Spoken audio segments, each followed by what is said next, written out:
Nellore central జైలులో remand ఖైదీగా ఉన్న మాజీ ఎమ్మెల్యే పిన్నెల్లి రామకృష్ణారెడ్డిని పరామర్శించారు మాజీ సీఎం జగన్. పిన్నెల్లిపై కూటమి ప్రభుత్వం అన్యాయంగా కేసులు పెట్టిందని ఆరోపించారు. టీడీపీకి ఓటు వేయలేదన్న ఒకే ఒక్క కారణంతో రాష్ట్ర వ్యాప్తంగా ఇలానే దాడులు చేస్తున్నారంటూ సీఎం చంద్రబాబుపై మాజీ సీఎం జగన్ విమర్శలు చేశారు. ఎన్నికలైన మరునాడు కారంపూడి వెళ్లినప్పుడు పిన్నెల్లి సిఐ నారాయణస్వామి కనీసం ఎదురుపడలేదన్నారు. కానీ దాడి జరిగినట్లు 9 రోజుల తర్వాత పిన్నెల్లిపై అన్యాయంగా కేసు బనాయించారన్నారు జగన్. రామకృష్ణారెడ్డి విషయానికే వస్తే నిజంగా ఎంతటి అన్యాయమైన పరిస్థితిలో కేసులు బిగించారు అన్నది ఒకసారి అందరూ కూడా ఆలోచన చేయమని కోరుతా ఉన్నా.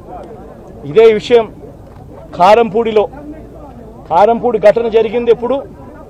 ఎన్నికలు అయిపోయిన తర్వాత మరుసటి రోజు, అంటే మే 14వ తారీఖున కారంపూడిలో ఘటన జరిగింది.